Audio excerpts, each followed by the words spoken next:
Amém. E nessa noite, eu quero contar com a ajuda aí agora da projeção, tá bom? Passa para mim, por favor, aí, ao nosso tema. 1, 2, 3. Passando para o próximo nível. É o nosso tema, como eu disse na semana passada, ou melhor, no início dessa semana, que você possa dar o tema que você quiser essa ministração. Mas fato é que essa mulher tem muito a nos ensinar nesse processo de sua conversão, onde ela de fato passou para N níveis. Amém? E nós lemos no Evangelho de João, capítulo 4, do versículo 1 ao 42, essa ministração. E essa ministração ela é composta por 7 partes. Já ministramos 5 e hoje é a 6ª parte dessa ministração. Quero lembrar os irmãos que quando nós olhamos no primeiro momento para essa mensagem, para essa ministração, nós observamos que foi necessário Jesus passar por Samaria. E ao passar por Samaria, ele teve 2 prismas. O primeiro é porque o amor de Jesus, ele alcança toda a humanidade. E isso nós aprendemos, que esse amor de Jesus, ele alcança toda a humanidade, sem distinção. E eu volto e repito, aquele pecador mais miserável, mais escroto que você pensar, Jesus ama esse cara. E não pense que somos melhor do que esse pecador, Leca. Não pense, porque a diferença entre nós e eles, Marília, é porque Deus nos alcançou primeiro. A graça nos alcançou primeiro. Mas para alcançar esse pecador, nós precisamos entender qual é a rota que Deus quer de cada um de nós. Qual é a rota que Deus estabeleceu para mim? Qual é a rota que Deus estabeleceu para a Thalita, que tem 9 anos? Qual é a rota que Deus estabeleceu para cada um de nós? Do mais novo, que é o Samuel, o ancião aqui dessa noite. Qual é a rota que Deus estabeleceu para cada um de nós? Quando identificamos essa rota, quando nós identificamos ela, nós não temos dificuldade nenhuma de ministrar as verdades que o Senhor nos proporciona. E a primeira lição que nós aprendemos é que Deus confronta essa mulher, desafiando ela a sair da sua zona de conforto.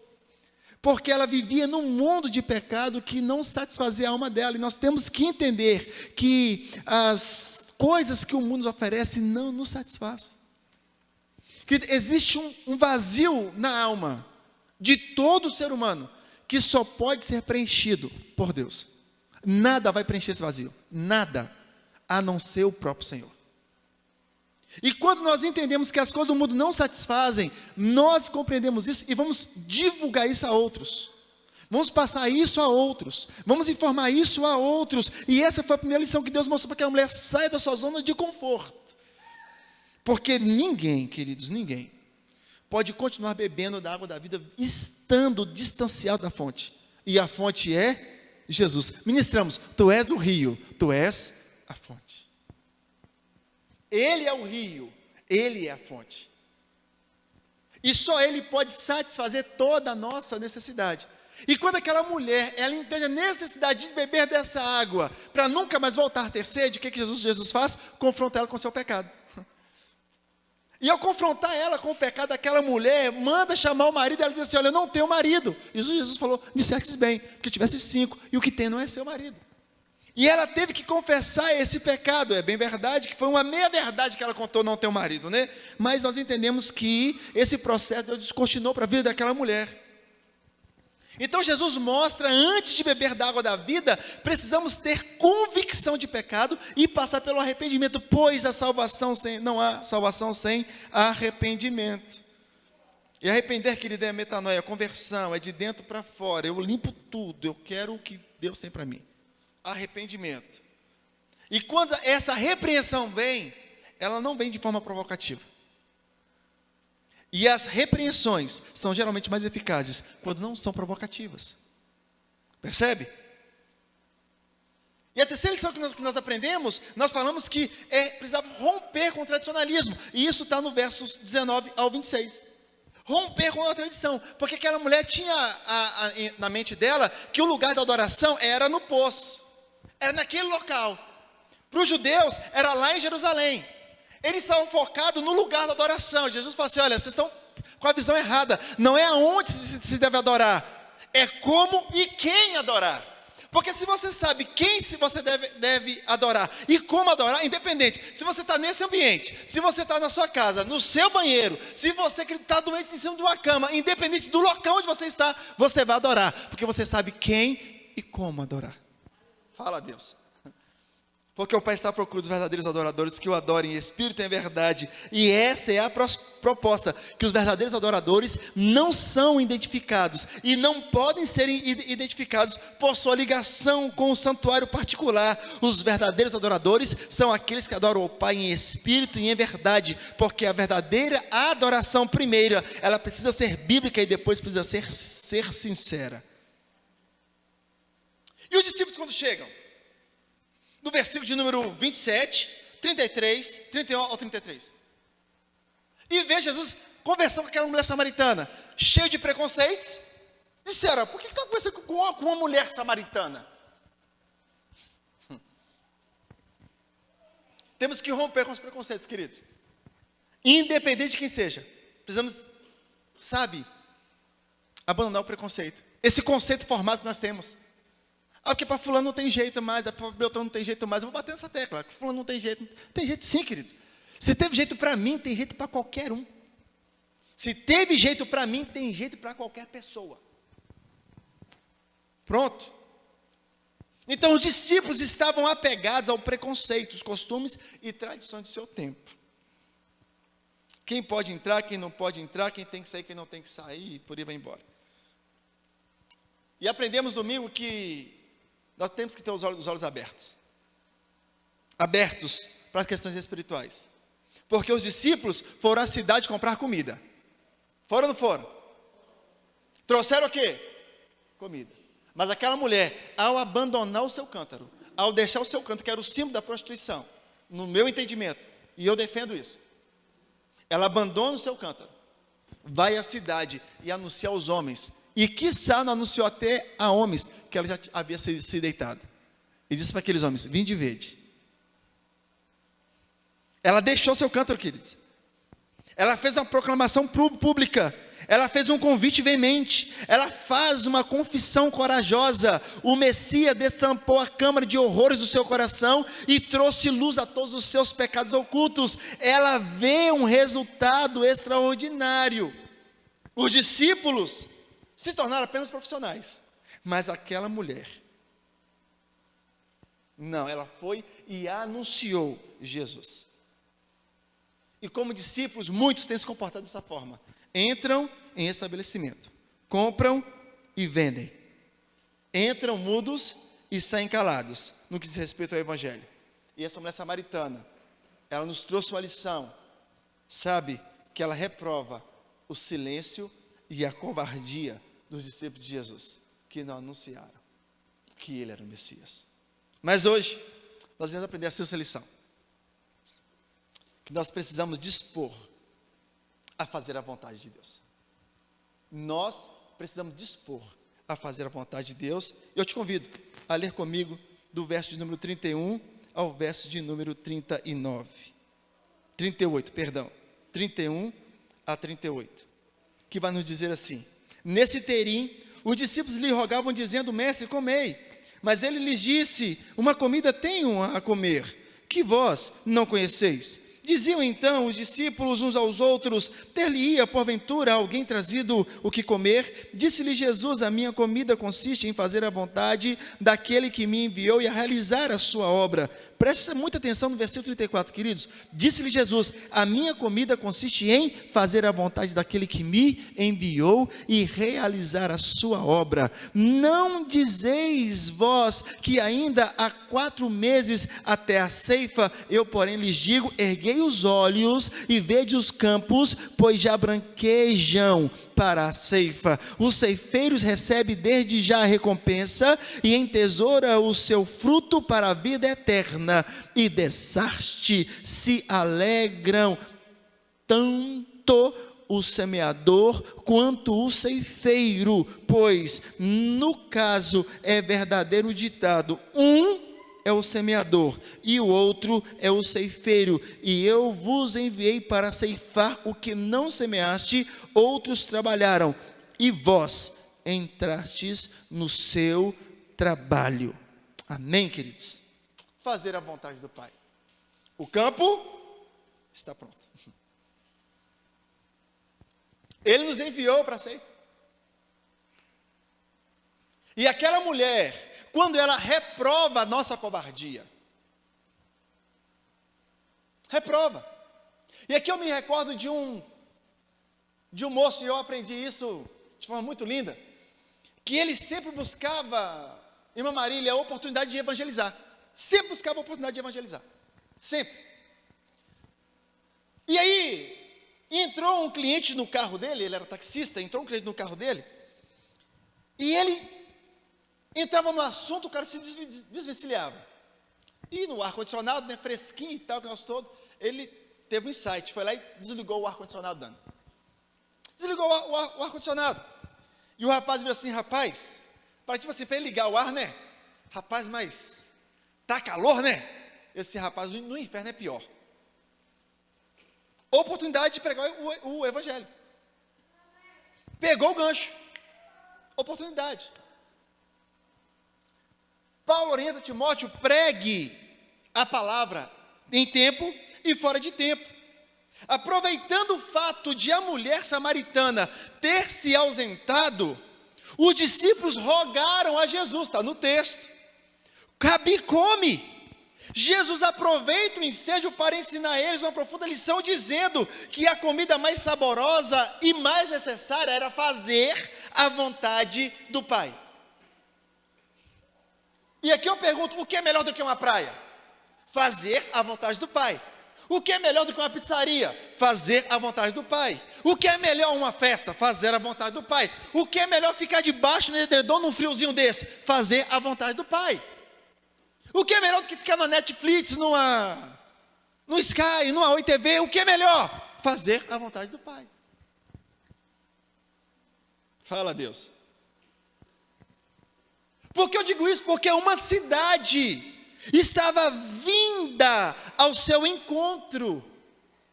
Uma cidade que estava vindo ao seu encontro, e eles deveriam entender que aquele era um momento de colheita para o reino de Deus. Nenhuma necessidade era mais urgente, nenhuma atividade lhe dava mais prazer. Oh, glória!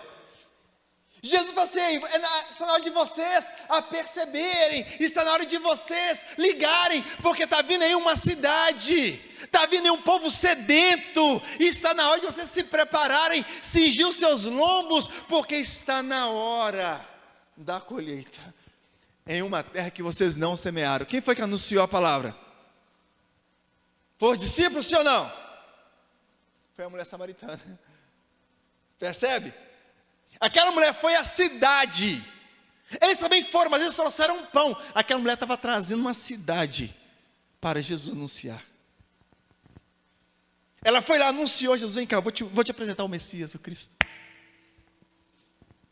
Então perceba que, e aqui eu quero chamar a sua atenção para F.F. Bruce, ele vai dizer o seguinte: assim como a mulher entendera qual as primeiras palavras de Jesus sobre a água da vida, tornando-as em seu sentido material, agora também os discípulos pensavam que eles estavam falando sobre comida física, pois perguntaram: acaso alguém lhes trouxe algo para comer? Posto isso, existem 5 verdades que merecem destaque. Assim como aquela mulher não entendeu, Rômulo, peraí, como você vai tirar água do poço? Os discípulos também não entenderam, Leca, peraí, alguém deu ele comida? Quando ele diz assim, olha, a minha comida e bebida é fazer a vontade do Pai, mas peraí, alguém deu ele comida? Eles também não entenderam, irmã Neuza, o aspecto espiritual do que Jesus estava lhes ensinando. Mas é preciso abrir os olhos, que é preciso ter paixão. Algo que os discípulos não entenderam. No versículo 34 vai nos dizer, querido, disse-lhe Jesus: a minha comida consiste em fazer a vontade daquele que me enviou e realizar a sua obra. Só entende isso quem tem paixão. Percebe isso, amor? Fala a Deus agora, hein?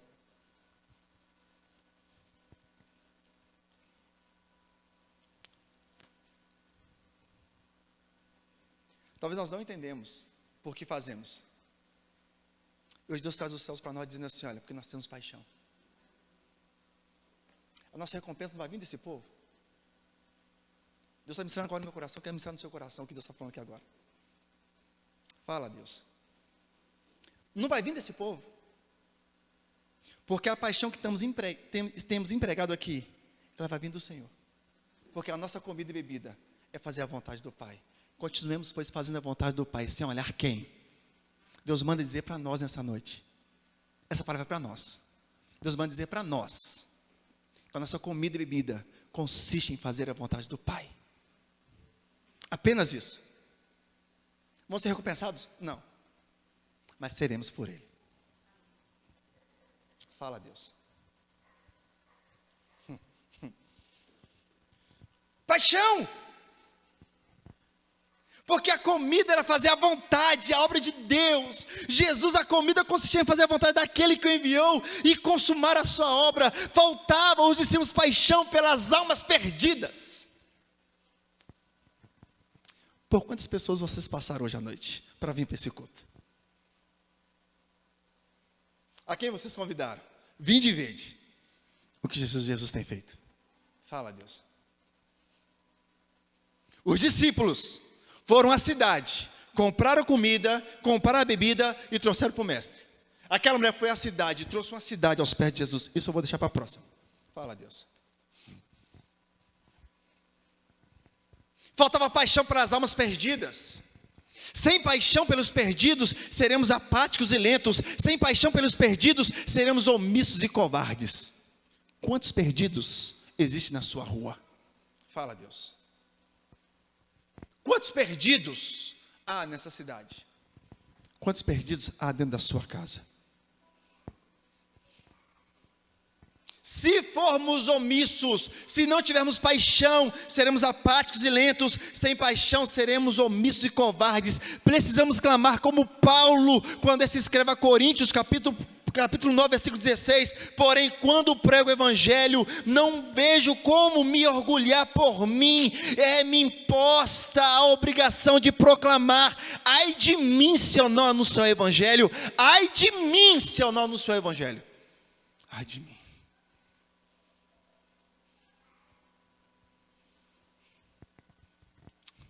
Precisamos clamar como John Knox, quando ele clama: dai-me a Escócia para Jesus, senão eu morro. Esse tem sido meu clamor, querido. Dai-me Itueta, senão eu morro. E do nada, ô Deus abençoe, pastor, eu quero conversar com o senhor. Hoje, antes de estar aqui no culto, queridos, uma alma veio aqui me procurar hoje, do nada,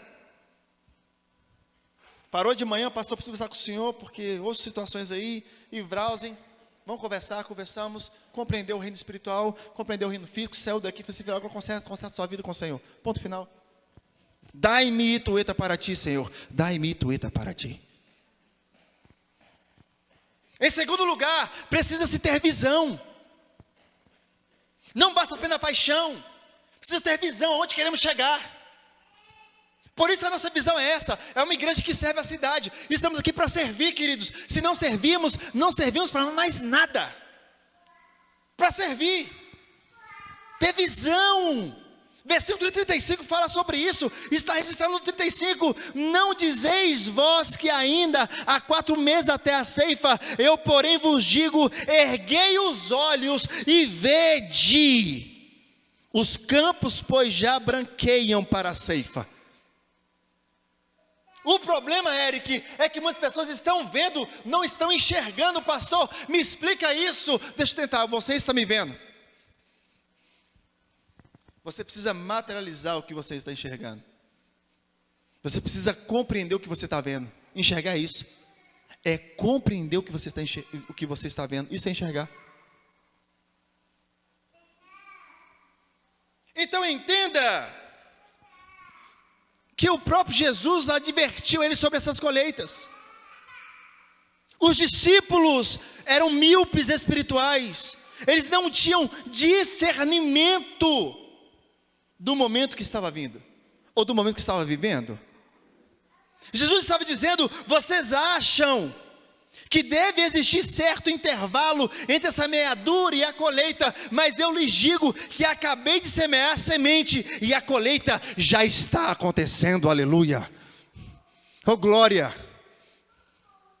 Queridos, existe um processo de toda semeadura para a colheita, mas no reino espiritual a proporção não é a mesma, a matemática não é a mesma, a ótica não é a mesma. Jesus disse, eu acabei de semear e está vindo a colheita.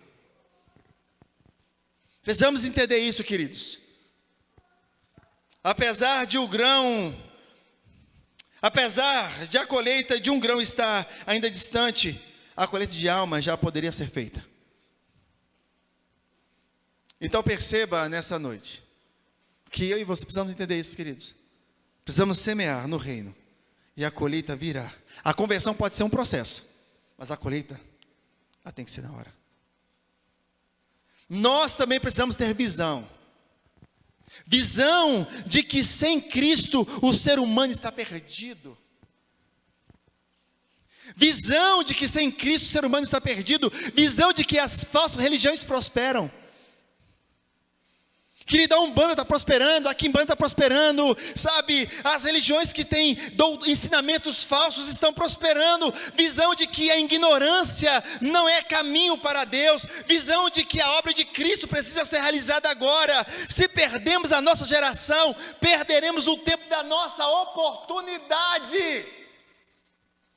Que não passe de nós, o tempo de anunciarmos o Evangelho de Cristo. O tempo de anunciar Cristo chama-se hoje. Porque muitas falsas religiões têm prosperado. A ignorância não é o caminho para Deus. A obra de Deus precisa ser realizada agora, nesse exato momento. D.A. Carson, eu tenho que concordar com ele, quando ele vai dizer o seguinte,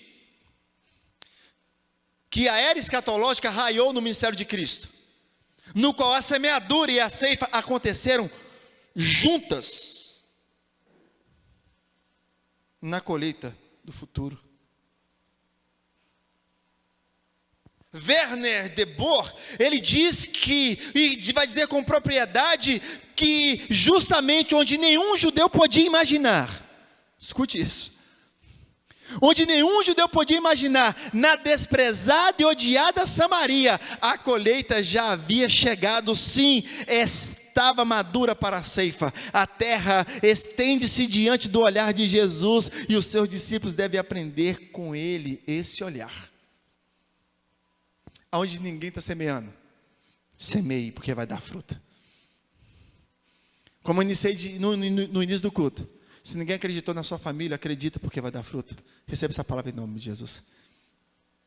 Se o seu vizinho disseram que não vai dar jeito, acredita, pode semear que vai dar fruto. Se aquele bêbado disseram que não vai dar, acredita, queridos, vai dar fruto. Vai dar fruto. Acredite isso. Acredite, vai dar fruto. Além de nós termos paixão, visão, precisa ter compromisso. Versículo 35, entende-se que uma lavoura madura não pode esperar para ser colhida, ou é colhida imediatamente, ou a colheita é perdida. No tempo do café, por exemplo, pensa comigo no tempo do café. Se perdeu o tempo da colheita, perdeu o café. Então Sicá estava madura para ser colhida, a cidade estava a caminho e não havia tempo a perder. Aquele que não era hora de comer, aquela não era a hora de comer, mas de trabalhar e fazer a vontade do Pai. E aqui eu quero que você entenda, que a evangelização não é um programa. A evangelização não é um programa, mas um estilo de vida. Esse compromisso deve arder em nosso peito. Entende isso, queridos? Hoje, custa entender isso, mas hoje, nós estamos na evolução 4.0. Vou repetir isso. Nós estamos na quarta revolução. Pasmem. E a quarta revolução é a inteligência desse bichinho aqui, ó, da informatização. Não é a área da informática, é a área de usar a inteligência da informática. Quantos anos? Peço perdão. Quantos anos da ignorância? Peço perdão. Quantos anos da ignorância? Na ignorância, mas na ignorância. Pensando, não, é internet, não, é para atrair os olhos para mim. Eu não quero isso, eu não quero isso. Pastor Manu Mesa Barba usava já a internet há muitos anos. Pai, Cristo é um meio de informação, cara, é um meio de divulgar o evangelho. Isso, pai, que nós todos. Até que veio a pandemia para me ensinar que nós estamos na quarta revolução. Preciso de usar com inteligência a informática. Por isso que a evangelização não é um programa, mas um estilo de vida. Esse é um compromisso que deve arder no nosso peito. Quando o presidente americano John Kennedy foi assassinado em Dallas, em 22 de novembro de 1963, escute isso, história agora, hein? Dentro de 6 horas, qual o tempo? Qual o tempo? 6 horas. Ele foi assassinado em 22 de novembro de 1963, pesquisa isso daí. Em 6 horas apenas, metade do mundo já sabia que ele havia morrido.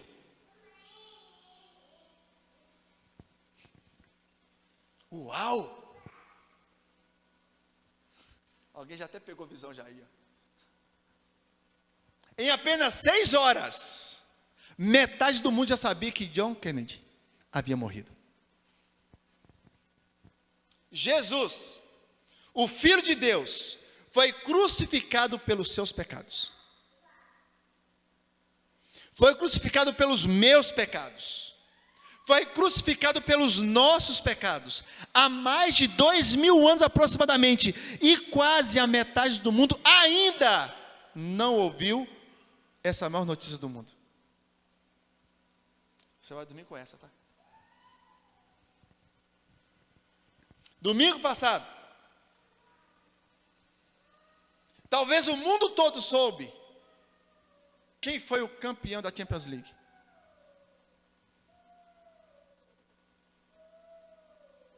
E muitos não sabem que Jesus morreu e ressuscitou.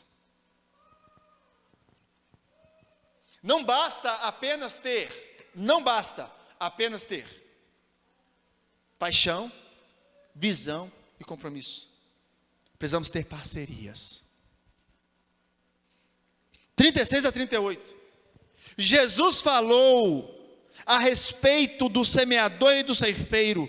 Uma planta e o outro ceifa. Um planta, o outro ceifa. Jesus havia semeado na vida da mulher samaritana e os discípulos agora fariam uma colheita do que não havia semeado. Jesus é o semeador por excelência. Mais do que isso, ele é o grão de trigo que cai na terra e morre para produzir frutos em abundância. Só estamos aqui nessa noite porque o grão perfeito morreu e nos deu vida e vida em abundância. Oh, glória! Aleluia, Deus! Por isso que estamos aqui nessa noite. Então escute nessa noite: não há ceifa onde não há semeadura. Percebe? Não há ceifa onde não há semeadura. Nem sempre aquele que semeia é o que ceifa. Tanto que semeia como o que ceifa tem sua recompensa. Não há maior alegria do que levar uma pessoa a Cristo. Não há maior recompensa do que entesourar frutos para a vida eterna. Oh, glória! Oh, glória! Por isso que Paulo diz assim, olha, aquela discussão que havia, eu sou de Paulo, eu sou de Cefas, eu sou de não sei quem. Paulo falou assim, não é de ninguém, é de ninguém. Eu plantei, Apolo regou, Deus dá crescimento. Todo mundo é de Deus. Oh, glória a Deus por isso. Então não importa quem fez, não importa quem vai colher, não importa que tudo é para o reino. Oh, glória! Tudo é para o reino, amados. E aí ficamos nessa disputa. Foi eu que ganhei. Fulano está na classe dos jovens, tinha que estar na classe dos adultos. Olha, irmãos, está aprendendo, está crescendo espiritualmente, isso que importa. Isso que importa. D.A. Carson, Ele vai dizer que Jesus faz aqui uma referência à unidade da vida e à diversidade dos dons. Um semeia, outro colhe, e o trabalho de ambos é essencial. O semeador trabalha, escute isso, em antecipação do que está por vir. O ceifeiro nunca deve esquecer de que a colheita que ele desfruta é fruto do trabalho do outro. Nunca esqueça que o que você está colhendo hoje é fruto do trabalho de alguém. Nunca esqueça isso. Na ceifa, o Senhor, não há competição. Deve existir parcerias, pois um planta, o outro rega e o outro ceifa. Mas o crescimento quem dá é o Senhor. No caso em apreço, tanto Jesus quanto a mulher samaritana estiveram trabalhando entre os samaritanos. Jesus indiretamente por meio da mulher samaritana, ela por sua vez diretamente entre os seus vizinhos. Agora os discípulos entram também nessa história. No caso de Samaria, tempos depois, Filipe, Pedro e João participaram de uma colheita entre os samaritanos. Se você for para Atos dos Apóstolos, capítulo 8, versículo 5 ao 25, os que semeiam, talvez não vejam os resultados do seu trabalho, mas o que colhem, vêm e dão graças pelos esforços dos semeadores. Lembra de Filipe? Quando depois estava crescendo Samaria, estava bombando Samaria, que ele é levado para o deserto para pregar para o eunuco? Estava bombando. Ele estava colhendo fruto de quem? De uma mulher samaritana. Fala a Deus. Eita, é hoje, hein? Se você não entender, querido, como é bom ter a fonte dentro de nós, o rio que vai jorrar dentro de nós, esquece. Quinto, não basta ter apenas paixão, visão, compromisso, não basta apenas ter parceria, precisamos ter a certeza da recompensa. Ceifeiros, recebe desde já a sua recompensa e entesoura o seu fruto para a vida eterna. E aqui eu finalizo. Vou repetir isso, hein? O ceifeiro recebe desde já a sua recompensa e entesoura o seu fruto para a vida eterna. Quando um pecador se volta para Deus, escute isso, isso é lindo, irmãos. Quando um pecador se volta para Deus, deve haver alegria, não apenas diante dos homens, dos anjos, lá no céu, mas também diante dos ceifeiros na terra. Quando o pecador se arrepende, querido, não julga não. Não julga não. É por isso que ele acha que muitos não permanecem. Sabe por quê, minha linda, que você que me visita hoje nessa noite? Porque a pessoa, por exemplo, quando se converte, entrega a vida a Jesus, os primeiros a atacarem pedras são aqueles que deveriam celebrar ao Senhor. Oh glória, com balão, com festa, com júbilo, com alegria, com faixas. Seja bem-vindo à família da fé, seja bem-vindo à família de Cristo, seja bem-vindo à família de Deus, com balão, com confete, pá! Porque um pecador se arrepende. Então não deveria haver apenas festa nos céus, também deveria haver festa entre os ceifeiros. Caminho para o final. Quando esses ceifeiros chegam aos céus, serão recebidos por aqueles que foram alcançados por intermédio de seu ministério. Evangelho de Lucas, capítulo 16, versículo 9, aqui eu finalizo. Diz o seguinte: portanto, eu vos recomendo, usai as riquezas deste mundo ímpio, para ajudar o próximo e ganhar amigos, para que quando aqueles que chegarem ao fim, esses amigos vos recebam com alegria nas moradas eternas. Percebe isso? Da importância de anunciar o reino.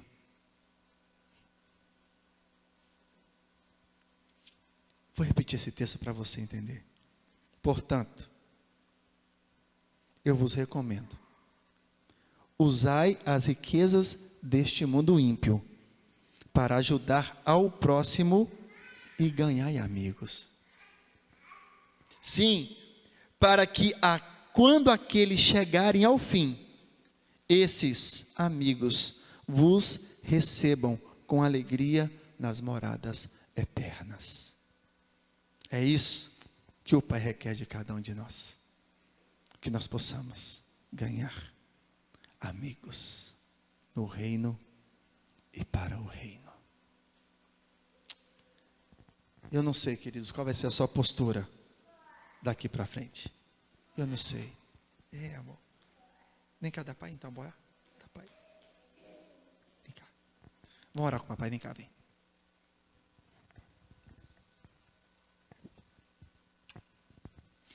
Eu não sei qual é, porque esse aqui é o meu bem maior. Minha família, meu bem maior, queridos. E eu quero ganhá-los para Cristo. Para quando eu chegar diante do Pai, se eu for primeiro, ou se qualquer um deles forem primeiro do que eu, mas só até quando chegar lá naquele último dia, eu posso estar na fila e dizer: vem cá, minha ovelha. Vem cá, minha ovelha.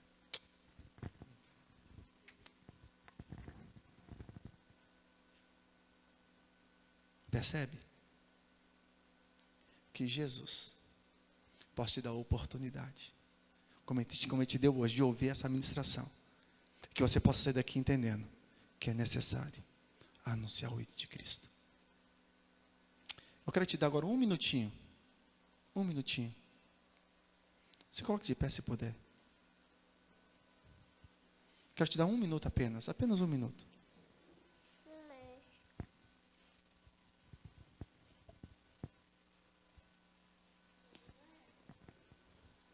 Esse 1 minuto é para você colocar diante do Senhor apenas 3 vidas apenas 3. Memorizei 3 vidas, 3 almas, apenas 3 almas. Seja dentro do seu convívio familiar ou fora dele. 3 almas. Pai Deus, eu quero colocar essas vidas diante do Senhor. Eu vou pagar um preço por elas. Eu quero apresentar Jesus para elas. Apresente elas diante de Deus. Apresente-as diante de Deus. Fale ao Senhor.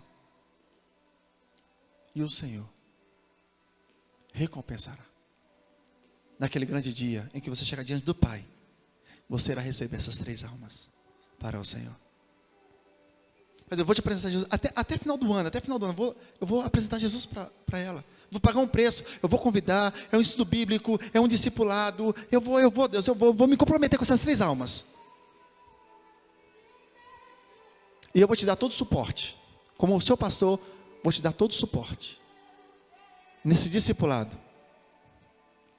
Porque a colheita é para já. Ora ao Senhor. Pai, nessa noite eu louvo o seu nome. E apresenta ao Senhor, Pai de amor, essas vidas. Que os teus filhos estão agora memorizando, estão refletindo sobre esses nomes. Quem são essas pessoas? Quais são os níveis que elas estão vivendo? Não sei. Mas o Senhor sabe.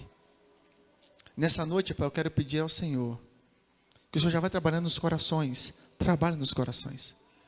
Pai, que as repreensões, elas não possam ser provocativas. Mas que elas possam ser correções em amor. Correções que gerem vontade de servir ao Senhor, que gerem vontade, Pai de amor, de buscar ao Senhor. Igualzinho foi essa dessa mulher samaritana, que após esse encontro, ela saiu, Deus anunciou as boas novas, e dizendo: olha, vem e vede o que o Messias fez na minha vida. Ele me curou, sarou os meus traumas, ele desnudou a minha alma toda, descortinou, revelou de fato quem eu sou.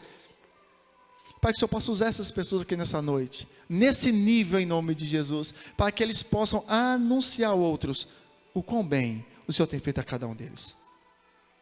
Pai, eu peço a Ti nessa noite, que o Senhor venha, Pai de amor, nos dê essa oportunidade, desse discipulado, mas um discipulado, Deus, permanente, continuado. Pai, como aqui fora ministrado, nós vamos precisar, Deus, nós vamos precisar de paixão. Nos dê paixão por almas perdidas, pelas almas que estão perdidas neste mundo, Deus, tão tenebroso, tão mau. Nos dê paixão por essas almas, nos dê visão, aonde nós queremos, como iremos alcançar essas almas. Nos dê visão, Deus do alto céus, em nome do Senhor Jesus Cristo, para ministrar essas vidas. Nos dê compromisso, comprometimento com cada uma dessas almas, em nome de Jesus. Pai, levante pessoas, parcerias, Deus, que vai andar conosco, Deus, em nome de Jesus, nesse processo e nessa caminhada, em nome de Jesus, na certeza da recompensa, porque o Senhor dará a cada um segundo as suas obras. Pai, são 5 princípios, Pai, que nós aprendemos no texto dessa noite. Ó Pai, em nome do Senhor Jesus Cristo, toma nossas vidas, é que eu peço a Ti em nome de Jesus. Pai, nos leve ao centro da Sua vontade, é que eu peço a Ti, Pai, em nome de Jesus. Amém, amém. Louvado seja o Messias, que você possa ser alcançado e ministrado pelo Senhor, porque Maranata, ora vem, Senhor Jesus. Deus abençoe. Amém.